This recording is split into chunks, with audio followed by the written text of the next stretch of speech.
Case হয়েছে কোর্টে, তদন্ত চলছে, সেনসিটিভ ম্যাটার আছে। আমার মনে হয় বিষয়টা সিরিয়াসলি দেখবেন আদালত। আর এই ধরনের ঘটনা বা এই ধরনের অভিযোগটা খুবই গুরুত্বপূর্ণ বা সিরিয়াস, এটা ওইভাবে দেখা উচিত। বাকি আদালত সব দেখছে। দাদা, হাওড়ার উলুবেড়িয়ায় জাতীয় সড়কের পাশে পোস্টার, মুখ্যমন্ত্রী এবং অভিষেককে গাড়ি ধাক্কা দিয়ে খুন করার হুমকি দেওয়া হচ্ছে পোস্টার। নিজেরা পোস্টার লাগিয়ে এখন খবর তৈরি করছে, কেউ খবরই রাখে না। ওনার পিসি ভাইপো কোথায় যাচ্ছেন, তার পাবলিক তার ভাষণ শুনতে আসে না। লোকেরা, পার্টির লোকেরা অ্যাক্টিভ নয়, তারা দক্ষিণ বাংলা ধরে দেখুন তাদের এমপিদের বিরুদ্ধে পোস্টার পড়ছে। আমি কাল আরামবাগে ছিলাম, প্রচার করছিলাম, সেখানে শুনলাম আগের এমপি কে টিকিট দেওয়া হয়নি, তো তিনি পার্টি অফিসে তালা মেরেছেন কাল লোকেরা। এখন টিএমসি নিজের পার্টির লোকেদের লড়তে পটাতে পটাতে মিটিং ভোট শেষ হয়ে যাবে। সেজন্য এখন টিএমসি কে আর কেউ নিয়ে ভাবছে না। সারা দেশে 400 পার কি করে হবে, ওঠে হচ্ছে প্রশ্ন, ওঠে হচ্ছে চর্চার বিষয়। দাদা, অভিষেক বন্দ্যোপাধ্যায় ধনিয়াকালীতে সভা, এবং ওই সভা থেকে তিনি বলছেন যে যদি ধনিয়াকালী থেকে 30-35 হাজার ভোটে রচনা ব্যানার্জি জেতেন, তাহলে পরে ওই এলাকায় 50 কোটি টাকার কাজ হবে গ্রামীণ সড়ক যোজনা। এর আগে দনিয়াখালীর এমএলএ বারবার এরকম করে গুন্ডামি করে জিততেন। গত 19 সালের নির্বাচনে ওখানে সভা করতে রাজি ছিল না, আমাদের লোক সংগঠন ছিল না। আমার লোকেদের বলেছিলাম যে মাইকটা টাঙিয়ে দিয়ে তোমরা চলে যাও, আমি সভা করছি, এবং তাই হয়েছে।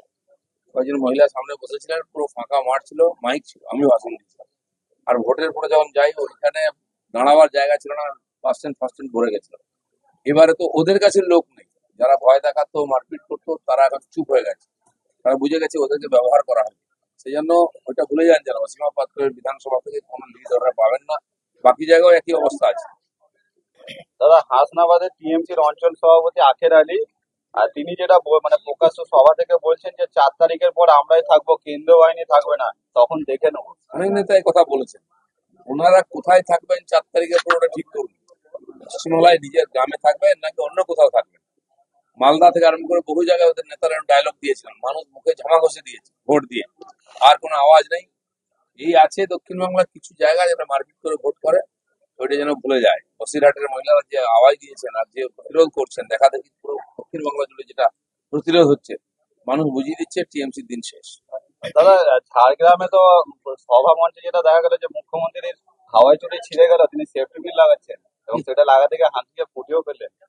দাদা, এ সবই সমস্ত কিছু ড্রামা। আমার জুতো নাই, আমার চপ্পল নেই, আমার বাড়ি নেই, আমার গাড়ি নেই, এবার বলে আমার কাছে ভোট নেই। এইসব সিম্প্যাথি ভোট করে দিন জিতে এসেছেন, এইসব দেখে মানুষদের বলে এই করতে করতে আমাদের কাছ থেকে সব কেড়ে নিল, ওদের সব আছে। আর দাদা, রাজ্যের মন্ত্রী শশী গজা, তিনি তো বলছেন যে আপনি হেরে যাচ্ছেন এবং সুকান্ত মজুমদার তারাও হেরে যাচ্ছে। উনি কি একটা জ্যোতিষ চর্চা করছেন নাকি? টিএমসি কটা সিট পাবে ভাবুন। সারা দেশে একটাই আলোচনা, মোদী কত সিট পাবে, 400 হবে কি হবে না, বিজেপি 370 হবে কি হবে না, আর কোনো আলোচনা নেই। টিএমসি বলে কোনো পার্টি আছে? আপনি গিয়ে দিল্লি জিজ্ঞেস করুন, সব ভুলে গেছিল। পশ্চিমবাংলার লোকেরাও ভুলে যাবে এই ইলেকশনের পর। আর দাদা, শাহজাহানের সাম্রাজ্য, সেখানে তো সিবিআই ক্যাম্প হচ্ছে, এতে করে কতটা ওখানকার মহিলার উপকৃত হবে? আপনারা দেখছেন মহিলারা রাত জেগে জেগে পাহারা দিচ্ছেন, নিজের বাড়ি পাহারা দিচ্ছেন এবং ওনারা ভোট পাহারা দিচ্ছেন। এতদিন ওখানে একতরফা ভোট হতো, শাহজাহান বলে দিত, আর যারা তাদের লোক গিয়ে ভোট দিয়ে আসতো। আজ শাহজাহান নাই, তার ভাই এবং আর গুন্ডারা সব ধমকি দিচ্ছে বাড়ি বাড়ি গিয়ে। আপনারা দেখেছেন মহিলার সঙ্গে কি অত্যাচার, রাত্রেবেলা তুলে নিয়ে যাওয়ার চেষ্টা হয়েছে, পুলিশও মারছে মহিলাদের চুলে ঝুঁটি ধরে। তো ভয় দেখানোর চেষ্টা চলছে ওই সব ভোটগুলো লুট করার। কিন্তু আমি বলে দিচ্ছি, ভোটের দিন দেখবেন টিএমসি কে খুঁজে পাবেন না, লোকে ভোট দেবে যেমন বাকি জায়গায় দিয়েছে, আর বিজেপি ওখান থেকে বিরাট লিড। দাদা, রাজ্য জুড়ে তো সিবিআই তদন্ত করছে শিক্ষক দুর্নীতি মামলা, এবং সেখানে যেটা দেখা যাচ্ছে যে মুর্শিদাবাদ জেলা যারা ডিআই আছেন, তারা বাম আমলে যারা নিযুক্ত হয়েছেন তাদের তথ্য চেয়ে পাঠাচ্ছেন।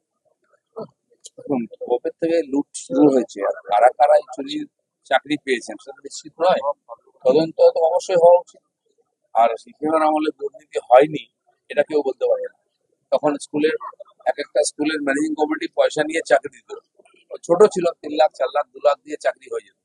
ম্যানেজিং কমিটি ইন্টারভিউ নিত, তারা ডিসিশন নিত, বলতো স্কুল ডেভেলপমেন্ট ফান্ড বলে 3-4 লাখ টাকা নিয়ে নিত। বহু লোক চাকরি পেয়েছেন তখন।